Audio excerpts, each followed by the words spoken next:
Hello, everyone. Thanks for watching this webinar. My name is Erika Shinoda, and I am a communication major, theater minor. My first year, I lived in San Nick, and second year, I lived in Manzanita Village. And I hope I can provide you good information that can be useful when you arrive to UCSB.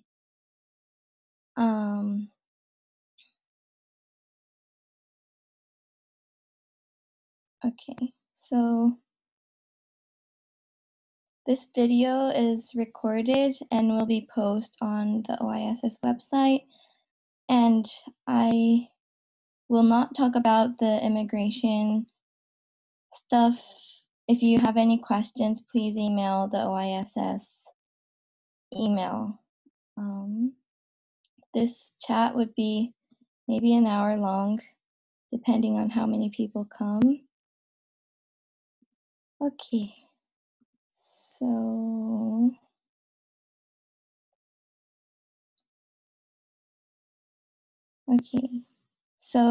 first I would like to introduce what ISAB is. So I'm part of ISAB, which stands for the International Student Advisory Board, and this is a student-run organization. Well, not a student-run. This OISS helps ISAB to help international students make a better life for them on campus and improve their lives. We talk to international students, we do research to know what kind of problems international students face at UCSB, and we discuss it with the Office of International Students and Scholars and try to host events or change systems on campus to help international students to be more comfortable on campus. And yeah, so that's ISAB. The community has been really great. We have like officers from 6-7 different countries, and we're pretty diverse and everyone's so friendly. So if you're interested, please come see us when you come to campus, because we have office hours weekly, or we host events every quarter. So please come meet us. I would love to meet you all. So yeah, that is ISAB. And so I think I will talk about,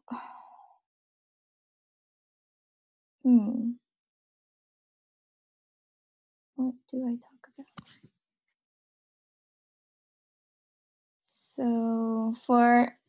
So I'm a comm major, and for comm, we do need to, I know a lot of countries don't have communication as a major, so I'm going to talk about that a little.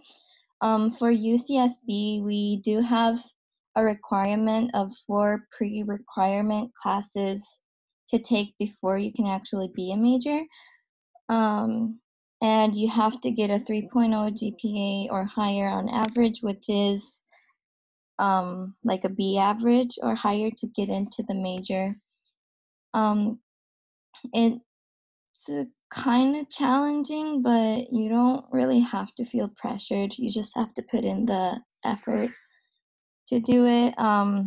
All tests are pretty much multiple choice for most of the classes, except for the stats class that you have to calculate a little. And then you get into the major and you learn about how people interact with each other, or like if there's a conflict, how do you manage that? Communication between different groups, organizations, cultures, that kind of stuff. So it's basically how people communicate with other people or how media communicates with people, which I think it's pretty interesting. And I'm also a theater minor, so I am studying theater right now.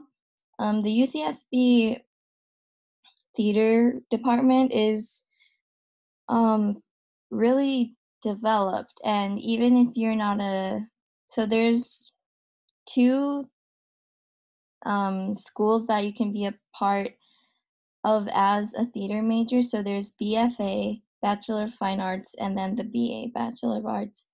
And if you're in the BFA, you get intense like acting training. But even if you're not, well, you have to audition to be in that. And even if you don't get in, or even if you're not that dedicated into acting like me, you can still do theater from the BA program.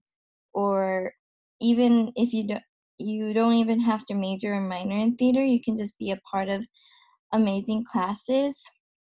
Like for example, there was one class that I took that was so we got to educate middle school, elementary school, and high school kids around campus about Shakespeare through theater. So just reading Shakespeare can be really boring and um, just boring because it's old English and it's a book, and no one really likes to read those kind of things. So what we got to do is we got to act scenes from Shakespeare stories, or come up with games with famous phrases of Shakespeare, and got to actually go to each school and have a workshop so they could learn the stories in a fun way rather than just reading it from a book, which was a really cool class. And there's also classes where you can come up with your own like 10-minute performance, performing your own like identity, or telling a story that you experienced over your life. Or there's just normal acting classes, movement classes, voice classes, which is pretty cool. So yeah, that's what I do at school. Next, I think I'll talk about dorm life, which I think most freshman UCSB students will experience. So the freshman dorms are pretty small room wise. It's usually a double or a triple.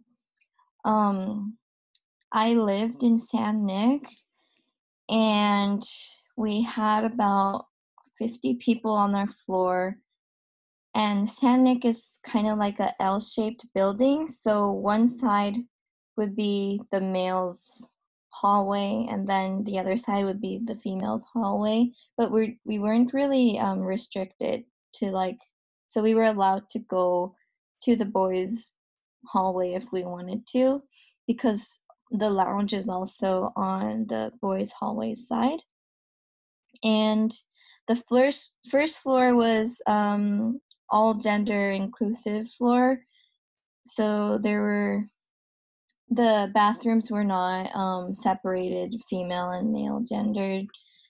And in other freshman dorms, there's like there there's also like art talented people, or like there's themes on floors and stuff. So if you haven't decided yet, that might be something to look into, because I didn't know that existed. Like there's themes on each floor or something. So yeah, that might be interesting to look into.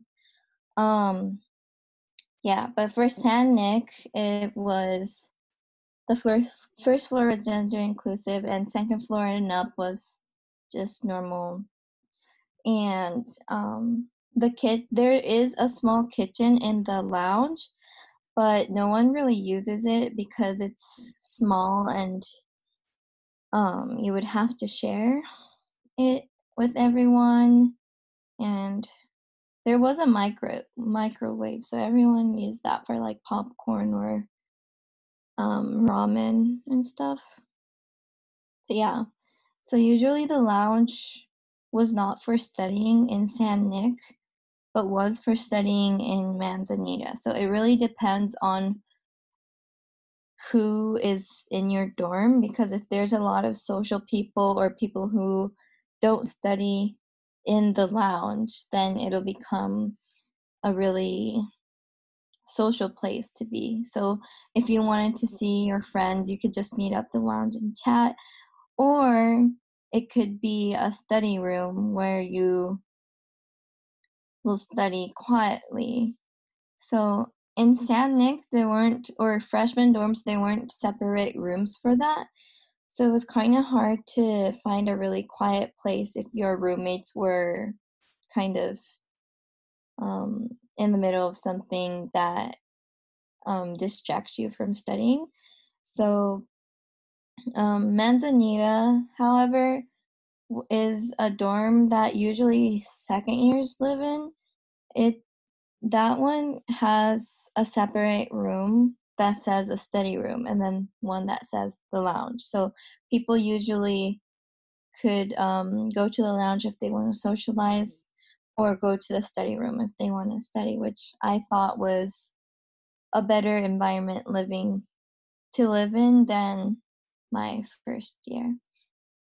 Um, so each dorm has an RA, which stands for the resident assistant, and they're usually upperclassmen. So um, if they if you have any problems with like roommate issues or room issues, I once had to call my RA freshman year for a spider, I think. um, but yeah, if you have anything, you could just go to their room, knock on the door, and they're really friendly and they're willing to help. Um, so you should, um, yeah, you should rely on them a lot.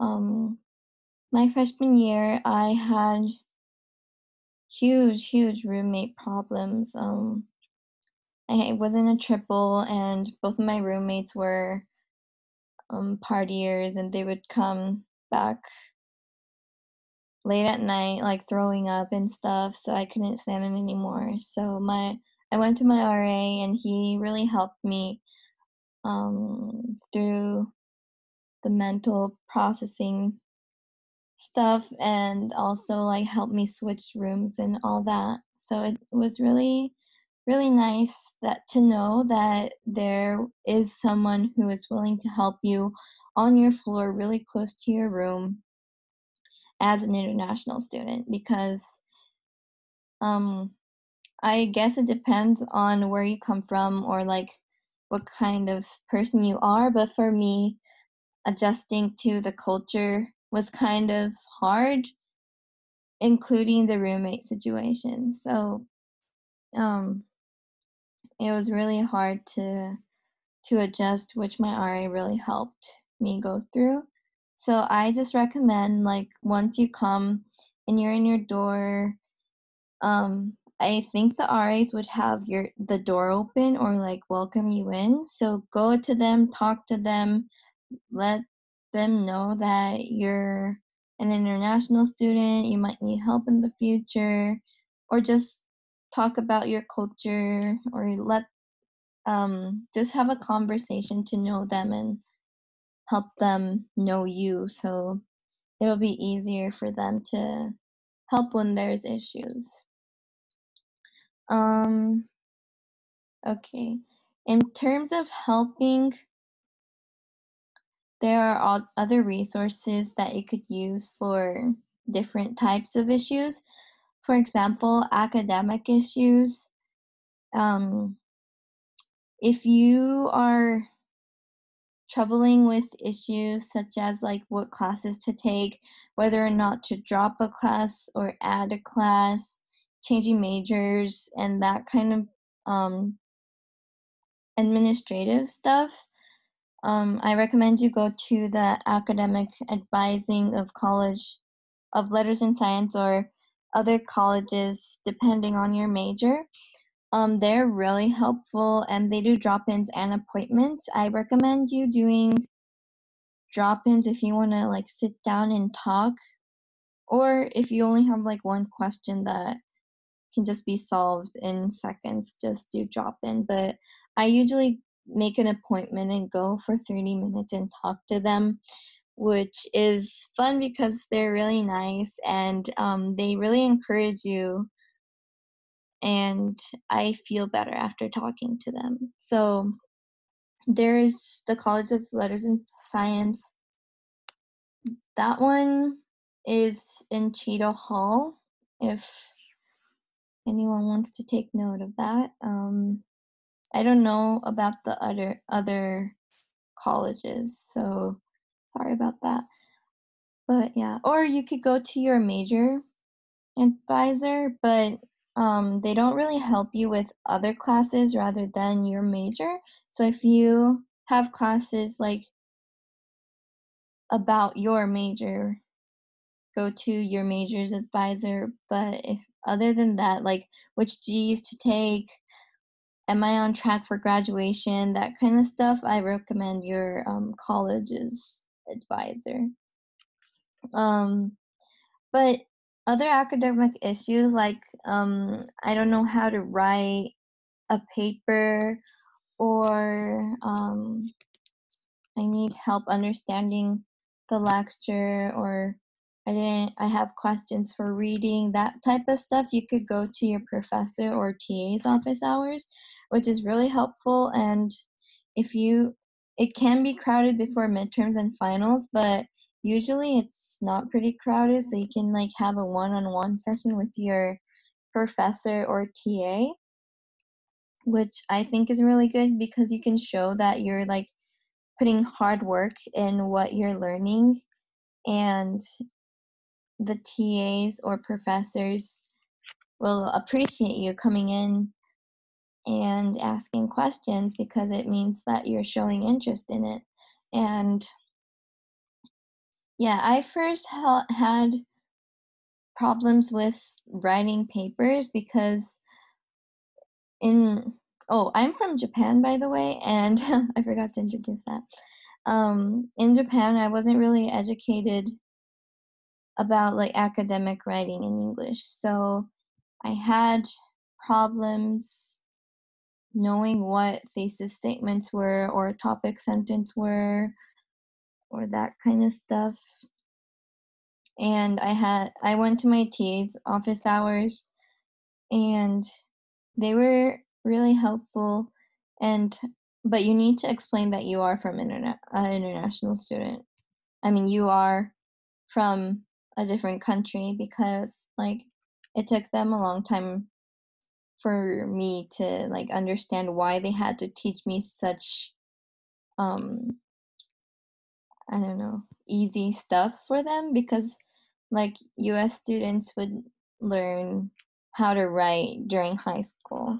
So yeah, you do need to explain that, but once they understand that you weren't educated that way during high school, they would be really nice to help you through it. So, and also there's this place called CLAS, which is a tutoring um, resource place. And if you need help with your writing, you could go there, and they would not directly edit, but look at your paper and say, like, maybe you can rephrase this sentence that way, or like, um, maybe this vocabulary is a little weird, or like they would help you with your grammar and stuff, which is I find really helpful. I go actually 5 or 6 times for each paper, and I started off with not knowing how to write in English, but I've never had a paper that I didn't get an A because of CLAS. And that one was um yeah, and CLAS also holds like workshops for um, either writing or even for international students. They hold like how to adjust to US culture or like use USA slang. What else did they have? They had a lot of workshops for international students, so that might be another thing to look into, like get a hang of your freshman year at the very first time. I went to almost all of their workshops. I can't exactly remember what they were, but I know there was a writing one and there was like adjusting to US culture one. There was a mental health care one, and a lot of things, which was helpful because I got to meet other international students who go there and meet the people who work at CLAS. And if you go multiple times, they'll remember you. So if you need help, you could just like shoot them an email and they'll be really friendly to respond. So for academic stuff, um, to summarize, if I have problems with what classes to take and all that, I go to my College of Letters and Science academic advising office. If I have something with my major, I go to my major's advisor. If I have academic questions about classes or need help with explanation and stuff, I go to my professor or TA's office hours. Oh yeah, for that, if you have a TA, I recommend you go to your TA's office hours because they're the ones who are grading you. And if there is no TA, go to your professors, or if you're interested in what the professor is lecturing about or researching about, go to your professor. But if not, if you're like want to consult about your writing style or questions about papers and all that, who the TA is the one who's grading you. So I recommend going to the TA's office hours and letting them know that you're putting effort in it. And so that's for um, schoolwork. And then for writing, there's a special CLAS program in the student resource building. So they also do not only writing, but there's math, there's stats, there's linguistics, chemistry, and all that. So if you have trouble with any of those classes, you could go and get tutoring sessions from them, which I think is really helpful. And so that's academic issues. If you have issues about immigration or visas or all that, you should go to OISS. They're super helpful. Um, Also, what else?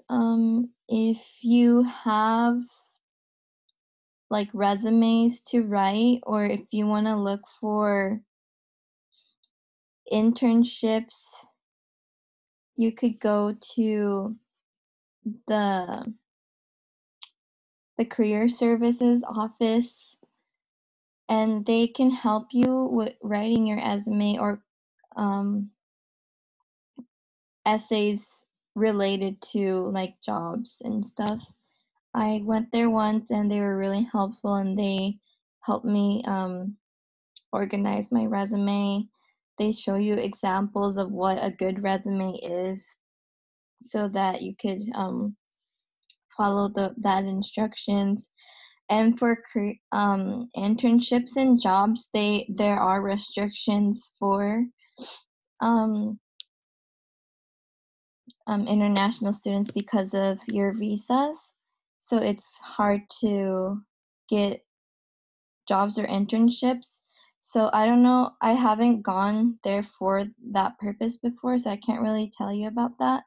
But if you're looking for jobs, you still can work on campus. So I recommend you look into that. And if you want to do something over the summer for internships and stuff, I think they could help, but you have to tell them that you need some place that can accept international students' visas and stuff. It's hard, so maybe it's faster looking by yourself. But I know some friends who have internships at US and who found some good ones that accept international students, so there's still hope. You just need to do the research. So in the same building as career service, there's also the mental health care CAPS. They you can make an appointment with them, and they can have like weekly sessions or monthly sessions depending on what you want if you need trouble. So I understand that, I mean, if you need help, sorry. I understand that some countries, like, there's this impression of if you go to um mental health care or consulting, it's kind of showing that you're weak, or it's kind of embarrassing to go. But in the United States, there's less of that, and it's kind of like if you have a minor problem, just go to healthcare is kind of not thought of as being not that of thought as being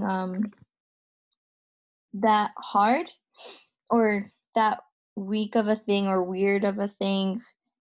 Actually, people encourage each other to go. So um if you have problems with your roommates, problems with adjusting, homesickness and all that, I recommend you going because no one would judge you about that, and they're really helpful. And there's even counselors who are from different countries than the US, so they would really understand how you would feel. So um, I think you could choose who you want to consult with if you request it. So yeah, there is definitely someone who will understand your problems. Or come to ISAB office hours if you have problems being an international student on UCSB campus. So that's that. Also, for help, if you have trouble finding resources for your papers or anything, you could go to the library because there's these amazing librarians who could help you and direct you to sources where you could find good articles.